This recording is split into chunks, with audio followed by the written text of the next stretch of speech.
Hello అండి, welcome to our channel. ఈరోజు మన వీడియో వచ్చేసి వినాయకుడికి ఎంతో ఇష్టమైన ఉండ్రాళ్ళండి, కుడుములు అని కూడా అంటారు.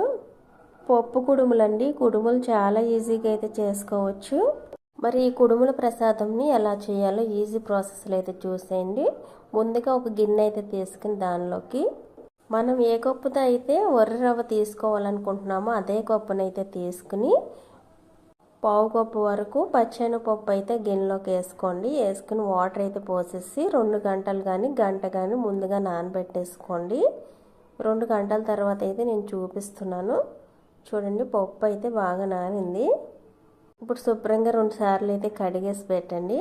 ఇప్పుడు స్టవ్ ఆన్ చేసి ఏదైనా ఒక ప్యాన్ పెట్టేసి దానిలోకి ఏ కప్పుతో అయితే రవ్వ తీసుకుంటున్నామో అదే కప్పుతో 3 కప్పుల వరకు వాటర్ అయితే పోసుకోవాలి. 1 కప్పు రవ్వకి 3 కప్పుల వాటర్ అయితే పోసుకోవాలండి. ఇప్పుడు నానబెట్టిన శనగపప్పునైతే వాటర్లోకి అయితే వేసేసుకోవాలి.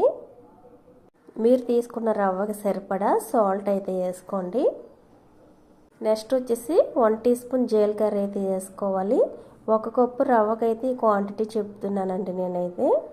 మీరు ఎక్కువ రవ్వ తీసుకున్నట్లయితే క్వాంటిటీ పెంచుకుని అయితే తీసుకోండి.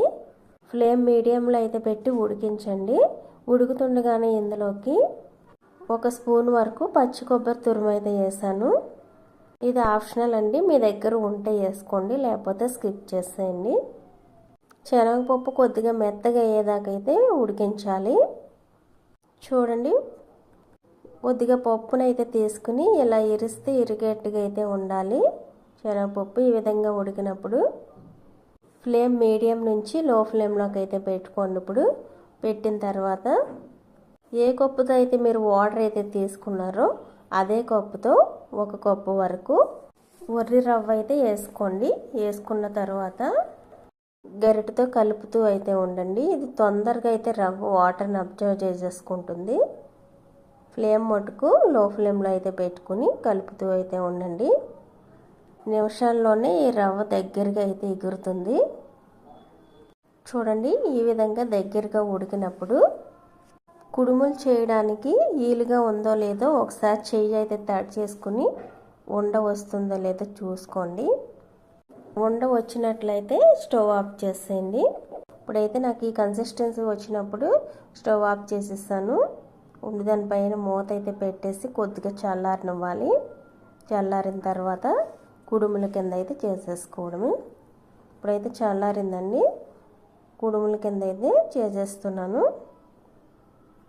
ఇలా ఒకసారి అయితే కలిపేసి మీకు ఏ సైజులో కుడుములు కావాలనుకుంటున్నారో చూసుకుని అయితే ఇలా పిండి ముద్దలను అయితే తీసుకుని కుడుముల కింద అయితే చేసేసుకోవడమే.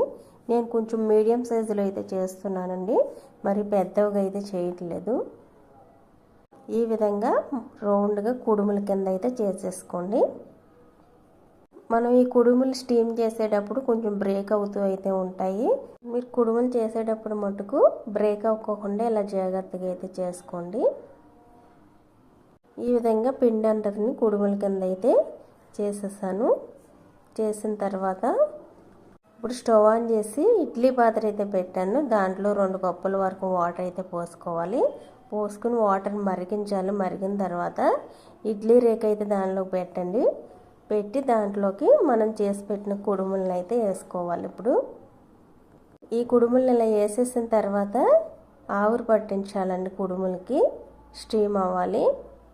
ఒక 10 మినిట్స్ పాటు స్టీమ్ చేయాలి. దీనిపైన మూత అయితే పెట్టేసి 10 నిమిషాల పాటు స్టీమ్ అవనివ్వాలి. అంటే ఆవిరితో అయితే ఉడికి కుడుములు గట్టిగా అయితే అవుతాయండి. ఇప్పుడు 10 నిమిషాల తర్వాత నేను చూపిస్తున్నాను. కుడుములు అయితే రెడీ అయిపోయినాయండి. చాలా బాగా వచ్చాయి, ఎక్కడ బ్రేక్ అవ్వలేదు కూడానండి. ఇప్పుడైతే ప్లేట్లోకి అయితే తీసేస్తున్నాను. ఇలా చాలా ఈజీగా అయితే వినాయకుడికి ప్రసాదంగా అయితే పెట్టేవచ్చు కుడుముల్ని. వినాయకుడికి చాలా ఇష్టమైనవి అని అంటూ ఉంటారు. వీటిని కుడుములు ఉండ్రాళ్ళని కూడా అంటూ ఉంటారు. ఈ కుడుముల రెసిపీ మీకు నచ్చినట్లయితే ఈ వీడియోకి ఒక లైక్ అయితే చేయండి. అలాగే మరెన్నో ఈజీ రెసిపీస్ అదేవిధంగా ప్రసాదం రెసిపీ చూడాలనుకుంటే మన ఛానల్ని అయితే సబ్స్క్రైబ్ చేసుకోండి, లైక్ చేయండి.